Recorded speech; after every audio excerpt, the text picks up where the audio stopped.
जय हिंद साथियों, आपका स्वागत है आपके अपने यूट्यूब चैनल स्मार्ट स्टडी में। साथियों, आज की क्लास जो है एसएससी एमटीएस के छात्रों के लिए और एसएससी जीडी छात्रों के लिए बहुत ही ज़्यादा महत्वपूर्ण है। एसएससी एमटीएस के छात्रों का एग्ज़ाम जो है 4 फरवरी से स्टार्ट है और एसएससी जीडी के छात्रों का एग्ज़ाम जो है 23 फरवरी से स्टार्ट है। तो इन दोनों बच्चों के लिए क्लास तैयार की गई है, एक सेपरेट क्लास तैयार की गई है। इससे जो है आपको सीधे एग्जाम में क्वेश्चन देखने को मिल सकते हैं। यहाँ से जो है आपको सीधे 8 से 10 क्वेश्चन एग्जाम में सीधे देखने को मिलेंगे। बस आपको सारे क्वेश्चन तैयार करना है, ठीक है। तो हम क्लास को स्टार्ट करते हैं। उससे पहले यदि आप लोग अभी तक स्मार्ट स्टडी यूट्यूब चैनल पर नए हैं, चैनल को सब्सक्राइब नहीं किया है तो चैनल को सब्सक्राइब कर लीजिए, बेल आइकन को प्रेस कर लीजिए ताकि आने वाली वीडियो का नोटिफिकेशन सबसे पहले आपको मिल सके, ठीक है। जो लोग अभी तक स्मार्ट स्टडी के ऑफिशियल टेलीग्राम चैनल को ज्वाइन नहीं किए हैं वो सभी लोग टेलीग्राम चैनल को ज्वाइन कर लें। टेलीग्राम चैनल की लिंक जो है आपको डिस्क्रिप्शन बॉक्स में मिल जाएगी, वहाँ पर क्लिक करके आप लोग ज्वाइन हो जाइए, ठीक है। बिना टाइम वेस्ट करके क्लास को स्टार्ट करते हैं। और पहला क्वेश्चन है कि कनाडा के मध्य अक्षांशीय घास के मैदान क्या कहलाते हैं। कनाडा के मध्य अक्षांशीय घास के मैदान क्या कहलाते हैं। ऑप्शन है स्टेपी, ऑप्शन बी है वेल्ड, ऑप्शन सी हैं पंपास और ऑप्शन डी हैं प्रेरी। तो राइट आंसर जाता है प्रेरी। प्रेरी जो है घास के मैदान उत्तरी अमेरिका में पाए जाते हैं। कहाँ पाए जाते हैं? उत्तरी अमेरिका में पाए जाते हैं। ये कनाडा और अमेरिका में विस्तृत हैं। यह कृषि बड़े पैमाने पर की जाती है। यहाँ जो है यह कृषि जो है बड़े पैमाने पर की जाती है। गेहूं उत्पादन के लिए यह प्रसिद्ध है और यह मध्यम अक्षांशीय क्षेत्र में स्थित है। मध्यम अक्षांशीय क्षेत्र में स्थित है। यह समतल भूमि पर पाई जाती है। क्या पाई जाती है? यहाँ जो समतल भूमि पाई जाती है और यही कारण इसे प्रेरी कहा जाता है। क्या कहा जाता है? प्रेरी कहा जाता है। ऑप्शन नंबर जो है डी बिल्कुल सही जवाब है। चलते हैं अगले क्वेश्चन पर। अगला क्वेश्चन है आज का कि इंडियन वार ऑफ इंडिपेंडेंस 1857 के लेखक कौन हैं। Who wrote Indian war of independence 1857। Option है R C Majumdar, option B है महात्मा गांधी, ऑप्शन सी हैं वीडी सावरकर और ऑप्शन डी है जवाहरलाल नेहरू। तो इसका जो राइट आंसर हो जाता है, यह पुस्तक जो है 1857 के विद्रोह पर आधारित है। लेखक जो है विनय दामोदर सावरकर थे, ठीक है। तो ऑप्शन नंबर कौन सा सही है? ऑप्शन नंबर जो सही है सी, ठीक है, वीडी सावरकर, विनय दास सावरकर, ठीक है, विनय दामोदर सावरकर। और उन्होंने जो है इसे स्वतंत्रता संग्राम के रूप में प्रस्तुत किया। ब्रिटिश इतिहासकार इसे जो है केवल विद्रोह कहते हैं थे और सावरकर ने इसे राष्ट्रीय आंदोलन बताया। यह पुस्तक क्रांतिकारी विचारधारा को दर्शाती है, ठीक है। अगले क्वेश्चन चलते हैं कि चांदी का सर्वाधिक उत्पादक देश कौन सा है। चांदी का सर्वाधिक उत्पादक देश कौन सा? उत्पादक देश का नाम पूछा है। ऑप्शन है China, Peru, Australia, Mexico. China, Peru, Australia, Mexico. कौन सा देश है जो सबसे अधिक चांदी का क्या उपभोक्ता है, उत्पादकता है, जहाँ मतलब उत्पादन चांदी का ज़्यादा होता है? कौन सा देश है? तो ये मैक्सिको है।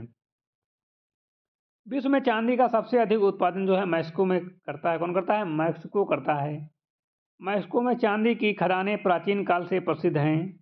यह खनिज संसाधन प्रचुर मात्रा में पाए जाते हैं। यहाँ खनिज संसाधन प्रचुर मात्रा में पाए जाते हैं और मैक्सिको वैश्विक चांदी बाजार में अग्रणी है।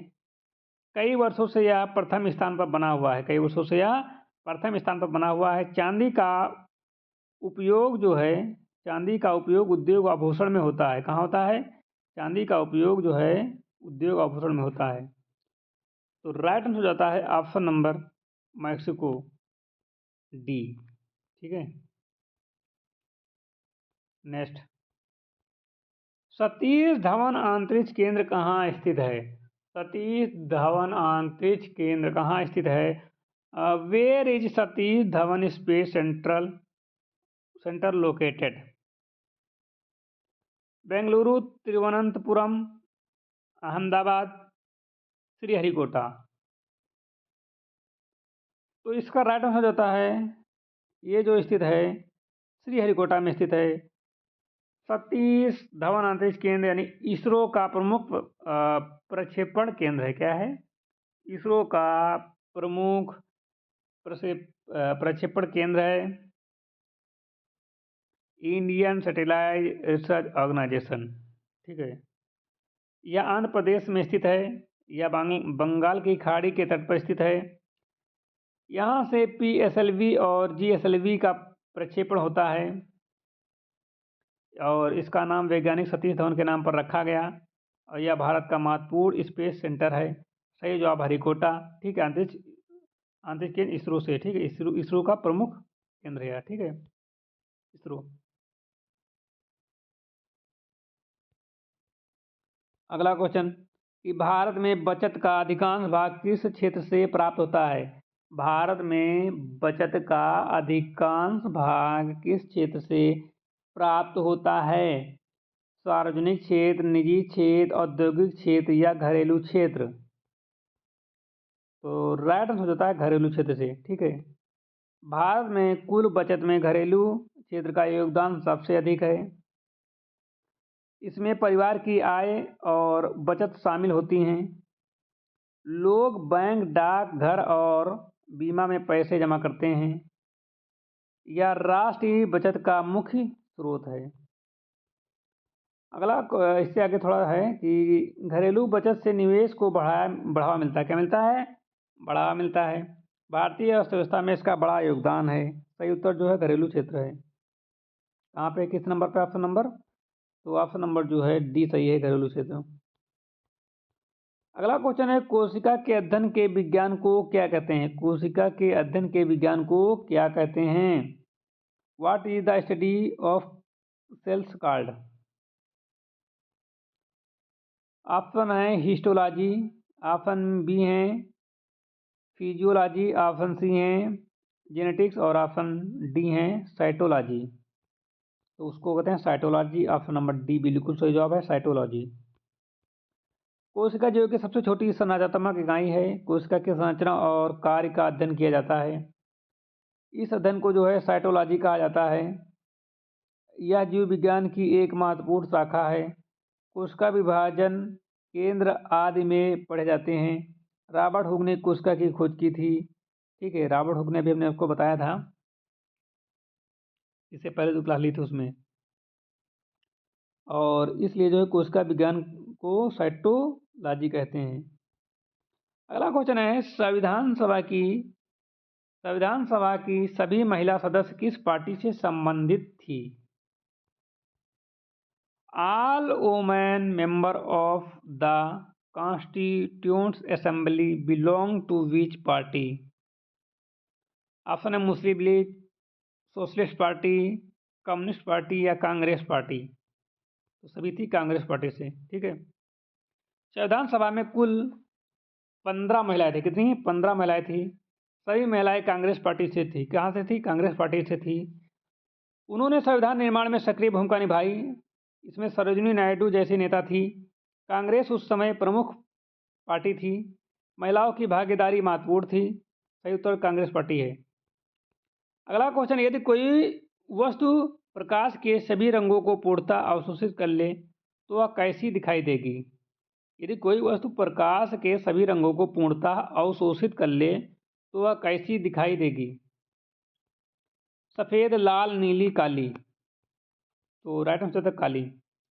वस्तु का रंग परावर्तन पर निर्भर करता है। यदि कोई वस्तु सभी रंगों को अवशोषित कर ले तो कोई रंग परिवर्तित नहीं होता। ऐसी स्थिति में वस्तु काली दिखाई देती। कैसी दिखाई देती? काली दिखाई देती है। काला रंग जो है पूर्ण अवशोषण का प्रतीक है। यह प्रतीक विज्ञान का सिद्धांत है। सही उत्तर जो है काली।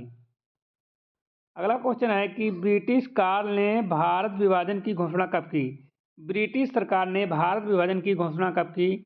15 अगस्त 1947, 26 जनवरी 1950, 16 अगस्त 1946 या 3 जून 1947। उन्होंने जो अनाउंस किया था वो 3 जून 1947 को किया था।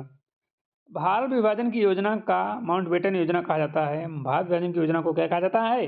माउंटबेटन योजना कहा जाता है। इसकी घोषणा जो है 3 जून 1947 को हुई। इसी योजना के तहत भारत पाक विभाजन तय हुआ। ब्रिटिश सरकार ने सत्ता हस्तांतरण का निर्णय लिया। इसके बाद 2 स्वतंत्र राष्ट्र बने। यह ऐतिहासिक निर्णय था। इसलिए सही उत्तर जो है 3 जून 1947। अगला क्वेश्चन, द्रोणाचार्य पुरस्कार किस क्षेत्र से संबंधित है? द्रोणाचार्य पुरस्कार किस खेल से संबंधित है या किस क्षेत्र से संबंधित है? शिक्षा, साहित्य, खेल प्रशिक्षण या प्रतियोगिता? खेल प्रतियोगिता। तो ये जो राइट है खेल प्रशिक्षण से, ठीक है। गुरु को दिया जाता है द्रोणाचार्य पुरस्कार। द्रोणाचार्य पुरस्कार जो उत्कृष्ट कोचों को दिया जाता है या खिलाड़ियों को प्रशिक्षण देने वालों के लिए है। इसकी शुरुआत जो है 1985 में हुई। यह राष्ट्रीय खेल पुरस्कार है। कोच की भूमिका को सम्मानित किया जाता है। खेल विकास में कोच महत्वपूर्ण होते हैं। सही उत्तर खेल प्रशिक्षण से संबंधित है। अगला क्वेश्चन है, किस शहर को विश्व की इस्पात राजधानी कहा जाता है? जमशेदपुर, और ऑप्शन बी हैं बिकारो, ऑप्शन सी हैं पीटर्सबर्ग और ऑप्शन डी है मैनचेस्टर। तो राइट आंसर हो जाता है पीटर्सबर्ग, यूएसए। पीटर्सबर्ग अमेरिका में स्थित, कहाँ स्थित है? अमेरिका में स्थित है। इसका जो है इस्पात उद्योग के लिए प्रसिद्ध है। यह बड़े पैमाने पर स्टील उत्पादन हुआ है। यहाँ जो है बड़े पैमाने पर स्टील उत्पादन हुआ है। औद्योगिक क्रांति में इसका योगदान रहा है। इसी कारण इसे स्टील कैपिटल कहा गया है। यह ऐतिहासिक औद्योगिक नगरी है। सही उत्तर जो है पीटर्सबर्ग है। तो आज की क्लास को हम यहाँ पर विराम देते हैं। यदि आपको क्लास अच्छी लगी हो तो लाइक कर देना। चैनल पर नया तो चैनल को सब्सक्राइब कर लीजिए, बेल आइकन को प्रेस कर लीजिए ताकि आने वाली वीडियो का नोटिफिकेशन सबसे पहले आपको मिल सके। मिलते हैं नई क्लास के साथ, तब तक के लिए जय हिंद।